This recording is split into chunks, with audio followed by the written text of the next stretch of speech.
les ateliers de Karine. J'ai le grand plaisir de vous proposer le challenge du mois d'octobre qui va mettre l'accent sur les pochoirs. On va fêter avec vous sur le mois d'octobre le grand retour des pochoirs dans les collections des ateliers de Karine. Donc là, c'est leur retour avec la collection Cahiers d'automne. Voilà, et on va les mettre à l'honneur pendant ce mois d'octobre. Donc ce que je vous propose comme petit challenge à faire, c'est de nous proposer une réalisation, peu importe le support. Moi, j'ai travaillé sur des formats tags, ça peut être des tags de la même façon, des cartes, une page de scrap, un mini-album, de l'art journal, peu importe, tant que vous utilisez 3 techniques différentes avec les pochoirs. Il faut qu'on puisse bien les identifier. Donc voilà, pour participer, je vous le redirai à la fin de la vidéo, mais pour participer, vous devez poster une seule photo de votre réalisation dans l'album dédié sur le groupe Facebook des ateliers de Karine. Et il faut qu'on puisse bien l'identifier sur votre réalisation, donc les trois utilisations différentes. Et vous avez jusqu'au 31 octobre pour poster votre participation et votre réalisation. Je vais vous montrer juste à suivre différentes techniques d'utilisation. Alors des techniques qu'on a l'habitude de voir, voilà, assez classiques, et puis d'autres qui changent un petit peu. Voilà, pour vous donner quelques exemples. Alors, c'est pas une liste exhaustive de tout ce qu'on peut faire avec, mais voilà, ça peut vous donner des petites idées. Et puis, je reviens juste en fin de vidéo pour vous montrer les tags terminés et vous expliquer un petit peu les produits que j'ai utilisés. Voilà, je vous laisse avec les tutos, puis on se retrouve juste après. Alors voilà, nous voilà avec donc les pochoirs de la collection Cahiers d'automne. Je vais travailler avec les 4. Alors j'ai 2 chouchous, j'ai les ondulations et le pochoir mon charabier, c'est celui-ci. Mais bon, les 2 autres sont bien sûr aussi très jolis. Je vais vous montrer ce que je vais faire avec. Là, je commence par une technique assez classique, c'est d'utiliser le pochoir avec la Distress Oxide pour faire apparaître un motif. Quand vous avez un support qui est plus petit que votre pochoir, n'hésitez pas à mettre du masking tape par l'arrière pour que ça colle votre pochoir aussi. Ça fonctionne très très bien. J'utilise une petite brosse à maquillage pour ça. Une mousse Cotton Dry fait l'affaire aussi. Ou les petits Blading Tools aussi sans problème. Ici, je fais mon fond de tag avec 2 couleurs de Distress. Donc j'ai la Tatred Rose et j'ai la Age Magnol... Ah bah j'ai perdu le nom avec les noms. Je vous le redis à la fin de la vidéo. De toute façon, je vais vous le redire. Donc, je colorise mon fond, je mets le pochoir et avec une lingette légèrement humide, pas trop, un petit peu, je viens frotter délicatement en fait la surface de mon pochoir pour retirer un petit peu de pigment et faire apparaître le motif du pochoir. Troisième technique. Là, je vais travailler aussi à sec et je vais faire apparaître un motif d'embossage. Donc, faire apparaître le motif du pochoir comme si on avait utilisé un classeur de gaufrage. Donc là, je travaille juste mon fond avec une Distress Oxide. Là, j'ai un mélange de l'anticlinone et de la Tatred Rose. C'est juste pour coloriser mon fond. Je viens positionner mon petit tag. Ensuite, voilà. Ah non, c'est pas l'embossage, pardon, c'est que j'ai utilisé le même pochoir. Ce sera pour après l'embossage. Bon, du coup, je vous ai spoilé l'une des versions l'un des exemples, c'est pas grave. C'est la modeling paste ici que je vais utiliser. Alors attention, ce que je veux, c'est une modeling paste qui a un pouvoir collant une fois qu'elle est durcie. Donc j'utilise la version de Heidi Swap qui est utilisée pour être utilisée avec du foil et être passée dans la mink après. Elle a une particularité, c'est du coup, une fois qu'elle a séché un peu, elle reste collante plusieurs heures. Hein. C'est assez long pour que ça sèche complètement. Moi, j'ai détourné un petit peu l'utilisation puisque je vais l'utiliser avec de la feuille d'or. Et sans machine, hein, c'est vraiment juste les petites feuilles d'or posées. Donc le petit truc, c'est de la sécher un petit peu. Alors soit vous attendez qu'elle sèche à l'air libre et qu'elle se durcisse. Moi, j'active un petit peu le séchage avec mon heat gun. Et en fait, ce qu'il faut, c'est qu'elle soit dure parce que vous voyez là, je viens poser mes feuilles d'or directement dessus. Et ensuite, j'appuie avec mon doigt pour faire adhérer la feuille d'or sur la modeling paste. Donc si elle n'est pas sèche, ou si elle n'a pas durci, du coup ça écrase votre motif. Donc il faut vraiment qu'elle soit quand même assez dure. Ça sèche relativement vite au heat gun. Hein. Et après vous avez le temps, elle reste collante un petit moment, donc vous avez le temps ensuite pour mettre vos petites feuilles d'or. Ici j'utilise des grandes feuilles d'or de PBO. Très pratique quand on a des grandes surfaces. Vous pouvez très bien utiliser aussi les petits flocons les petits flocons de feuilles d'or aussi qui fonctionnent bien. Alors vous avez des versions chez Nuvo, des gros pots. Ça fonctionne aussi bien. Là, j'avais des grandes feuilles, donc c'était plus rapide, mais ça fonctionne aussi très bien comme ça. Je mets ma feuille d'or et avec un petit pinceau à pochoir ensuite, je viens frotter la surface. Et du coup, là où il n'y a pas de modeling paste, la feuille d'or n'accroche pas et du coup, on retrouve le fond du tag. Une autre technique ici, toujours avec de la modeling paste, mais cette fois de la modeling paste transparente. Celle que j'utilise ici, c'est la Dutch Doobadoo, c'est la marque. Vous avez d'autres marques aussi qui proposent des modeling pastes transparentes. Et je vais appliquer, alors là, on n'attend pas que ça sèche, il faut que la modeling paste, elle soit encore en fait humide, entre guillemets, pour que les petites paillettes viennent se coller dessus. Donc j'utilise des paillettes, alors là c'est des paillettes de chez Rayer qui sont relativement fines, peu importe à la limite, ça peut être des paillettes un petit peu plus grosses, mais là si les paillettes sont plus grosses, on va perdre dans la finesse des détails du pochoir aussi, comme j'utilise le pochoir avec les arcs-en-ciel. Donc voilà, et je viens sécher au heat gun juste pour accélérer le séchage. Ce n'est pas de la poudre à embosser que j'utilise là, ce sont vraiment juste des paillettes. Ça fonctionne aussi avec de la poudre à embosser. Vous pouvez très bien mettre de la modeling paste, votre poudre à embosser et ensuite vous chauffer. Ça fonctionne, vous aurez un petit côté un petit peu puffy, comme les puffy stickers, suivant ce que vous utilisez comme poudre. Mais avec de la poudre métallisée ou de la poudre pailletée, il y a un petit côté bombé comme ça qui donne cet effet un petit peu puffy. Voilà, autre technique ici, qu'est-ce que je fais ? Je vais utiliser cette fois de la Versamark. Alors là, j'ai un tout petit pad, mais vous pouvez utiliser le gros, ça ne change pas grand-chose. Il vous faut juste une encre collante comme ça. Et je vais en fait faire apparaître les motifs du pochoir avec mes petites poudres Magical. Donc là, j'ai utilisé le set avec que des petites poudres irisées. Donc là, j'ai la version dorée. J'ai l'impression qu'il y a que des petits... Enfin, que c'est que de la poudre de mica en fait, parce qu'on n'a que les paillettes.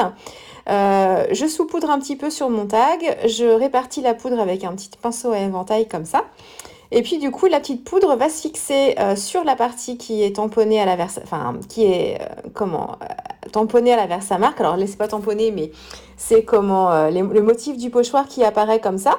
Et on a déjà le côté bling bling de la poudre dorée qui apparaît comme ça.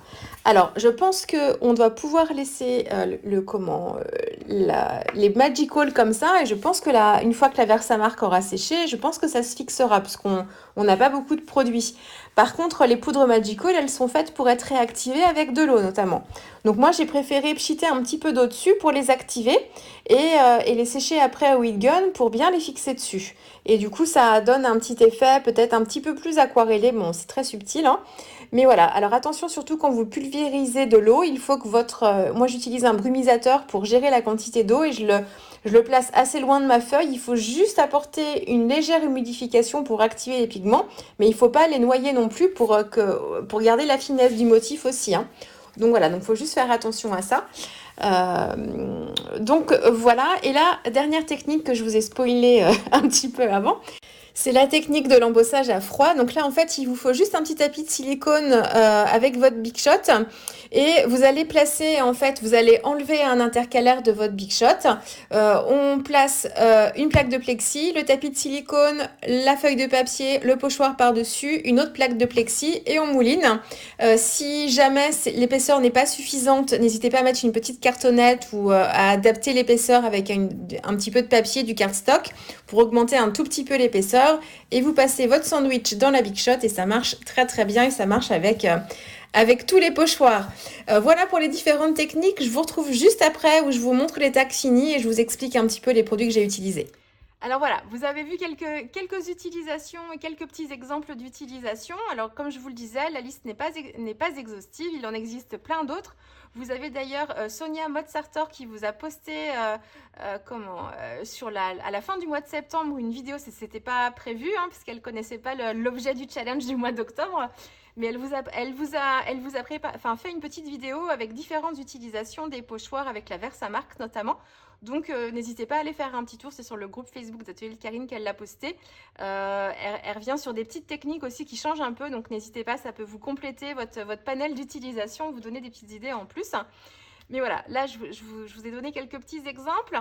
Je vais revenir un petit peu sur les tags que j'ai fait et vous donner un petit peu les produits si vous voulez voir ce que j'ai utilisé comme planche et puis comme produit complémentaire. Ici, c'est la version avec le tag embossé avec donc ce pochoir-là, pardon, c'est le pochoir feuille.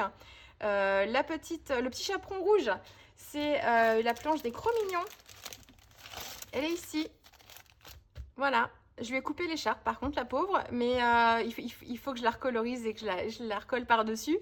C'est un geste malheureux de ma part, mais voilà, donc c'est le Cro-Mignon ici. Et le petit parapluie, c'est donc le die parapluie que j'ai découpé dans du papier pailleté doré. Et ensuite, je suis venue récupérer une chute de calque imprimée de la collection aussi Cahiers d'automne, que je suis venue coller en fait juste en dessous. Et puis les petits feuillages derrière, c'est le die feuille de cette collection Cahiers d'automne. J'ai que des produits Cahiers d'automne ici avec les Cro-Mignons de l'automne que j'ai rajouté. Mais autrement, voilà, j'ai pas d'autres collections sur ces réalisations-là. Et la petite fleurette colorisée ici vient de la planche de tampon. Hop, pardon, que je la retrouve.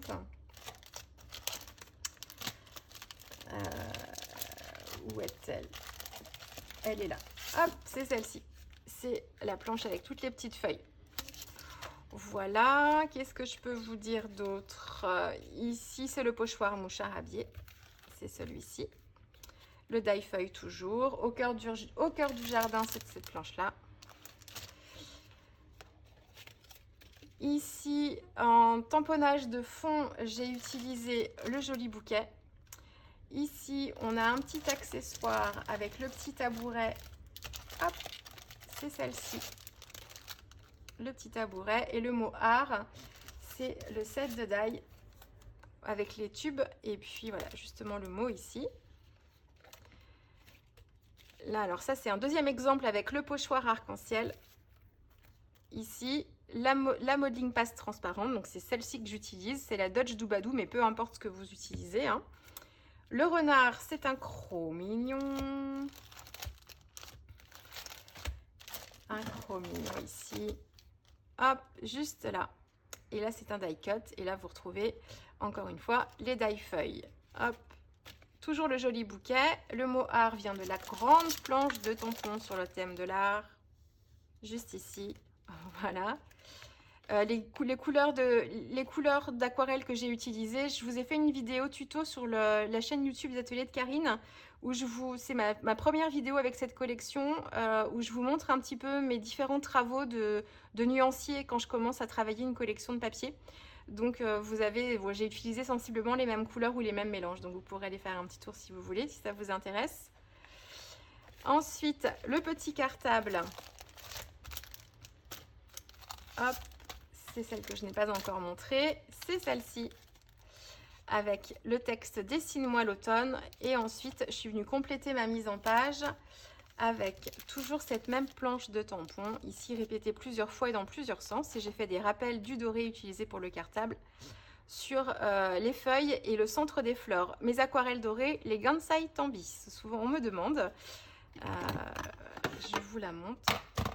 Elle est toujours à portée de main parce que je l'utilise souvent. Hop, c'est celle-ci. Starry Colors. Voilà. Et ensuite, j'ai travaillé les versos. Donc, ce sont des tags que j'ai collés dos à dos. Ici, le visage, vous le retrouvez sur la planche ici. Hop, sur l'art. Et j'avais travaillé le fond avant. Ça lui fait une sorte de chevelure. Toujours avec le même tampon bouquet ici. J'ai fait des rappels dorés avec mes aquarelles Gansai Tambi et le tout en nuances. Le texte vient de cette planche-là aussi. Là, c'est le tag que vous m'avez vu travailler en version accélérée.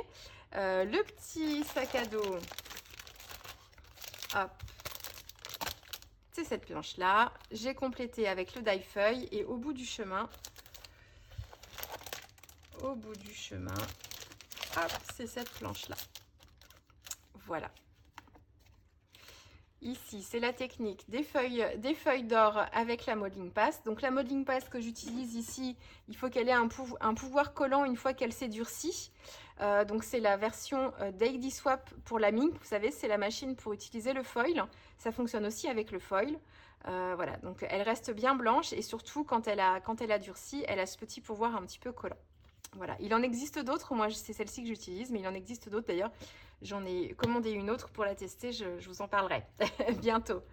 Le petit sablier, c'est le tout petit tampon, tout mignon, qui a dû se glisser quelque part. Je ne le retrouve plus. Ah si, le voilà.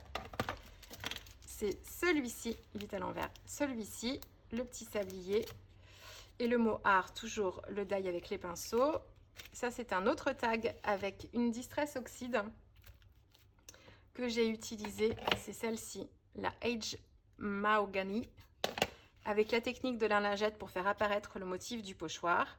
Et la planche avec toutes les petites feuilles ici pour compléter hop, ma petite scénette.